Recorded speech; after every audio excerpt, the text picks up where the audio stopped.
தம்பிகளை கொஞ்சம் போக சொல்லுங்கண்ணே. என்னாச்சு? கடையை ராத்திரியில் ஓட்டுறது கூட மாட்டேங்க தடுக்கிறாங்க. ஏன் நீ உங்களுக்கு என்ன உங்களுக்கு தெரியாதில்ல, நான் அதுலேருந்து தானே எங்களுக்கு சம்பளமே வருது, வழி இல்லைன்னு. நல்லா இருப்பேன். ஒரு அமைச்சர் பேசுகிறாரு, குடிக்கிற காசில் வர்றதுல தான் உங்கள் பிள்ளைகளுக்கு பள்ளிக்கூடம் கட்டி படிக்க வைக்கணும்.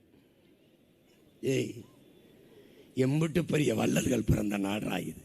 எம்பிட்டு பெரிய இப்படி கொடுத்து கொடுத்து வாழ்ந்த இனத்தின் மக்களை கையேந்த வச்சு கெடுத்து நாசம் பண்ணிட்டான். நான் உன் பிள்ளை உன் கூட பிறந்தவன் இலவசம்னு ஒன்றும் தரமாட்டேன். போட்டா போடு ஓட்ட, போடலைன்னா போ. தரமாட்டேன்.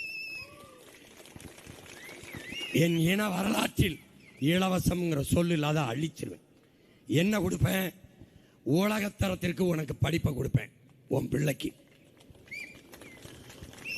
உன் மகனுக்கு நாட்டை கொடுத்தீங்கன்னா முதல் கையெழுத்து அது முதலமைச்சர் கையில் தான் போடுவேன்.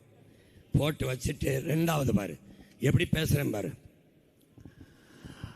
கல்வி மானுட உரிமை, கொடுக்க வேண்டியது அரசின் கடமை, கொடுக்காமல் இருப்பது மாபெரும் கொடுமை.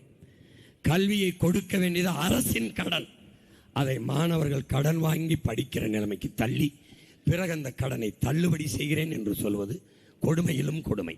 அதனால் என் அன்பு பெற்றோர்களே, என் அருமை உடன் பிறந்தார்களே, பெற்றுக் கொடுங்கள் உங்கள் பிள்ளைகளை. கற்றுக் கொடுக்கிறோம் நாங்கள். பிள்ளைகள் உங்கள் வீட்டின் செல்வங்கள் அல்ல, இந்த நாட்டின் செல்வங்கள். ஒரு கையெழுத்து.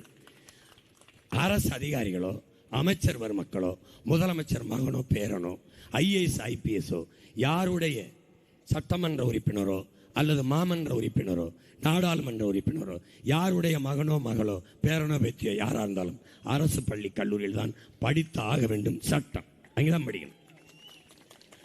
அரசு பள்ளி கல்லூரியில் படிக்கிற பிள்ளைகளுக்கு, மாணவர்களுக்கு தமிழ்நாட்டு அரசு வேலையில் முன்னுரிமை சட்டம்.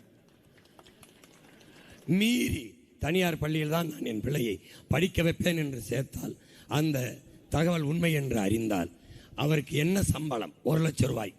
அங்கே சொன்னால் 1 லட்சம் ரூபாய்னா மீறி அங்கே சேர்த்தா 50,000 துண்டிச்சிடும், அரசு எடுத்துரும். 2-3 தடவை பார்க்கும். திருப்பி கொழுப்படுத்த போய் பண்ணிட்டு இருந்தா நீ நாட்டை, தமிழ்நாடு அரசை, தேசத்தை, அரசை அவமதிக்கிறாயின்னு சான்றிதழை வாங்கி தகுதி நீக்கம் செஞ்சு வேலையிலேருந்து அனுப்பிவிடும். கிளம்பு, அப்படி நீ போய் தனியாருக்கே வேலை செஞ்சுக்கிட்டு இருக்கு. உலகத்தரத்திற்கு கல்வியை கொடுத்துருவேன். எப்படி? உலகத்தில் முதல் இடத்துல கல்வியில் எந்த நாடு இருக்குன்னு இந்த முதலமைச்சர் வேட்பாளரை யாரையாவது ஒருத்தர் சொல்லு. நான் எங்கள் அம்மாவை கூட்டிகிட்டு வீட்டுக்கு போயிடுறேன். சொல்லு. தெரியாது. 200க்கும் மேற்பட்ட நாடுகள் இருக்குது.